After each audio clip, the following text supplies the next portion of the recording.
এই প্রশ্নটিকে আপনাকে পারতেই হবে। এখানে আপনার প্রশ্ন হলো যে 5 এর মাঝে 4 কে দেখাতে হবে আপনাকে। আপনার সময় শুরু হচ্ছে এখন।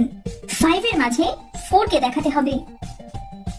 তীক্ষ্ণ বুদ্ধির মানুষেরাই এই প্রশ্নটির সঠিক উত্তর দিতে পারবে। সময় শেষের পথে। পারেন বুঝতে? যদি বুঝে গিয়ে থাকেন তাহলে চটপট পয়েন্ট যোগ করে ফেলুন। আর চলুন দেখি 5 লেখা রয়েছে FIVE, 5 আর 4 রয়েছে এখানে একেবারে মাঝখানে IV, যেটি রোমান হরফে 4। আশা করব আপনি বুঝেছিলেন। লাস্ট প্রশ্ন। এখানে আপনি অনেকগুলি পাখি দেখতে পাচ্ছেন, সুন্দর কালারফুল পাখি।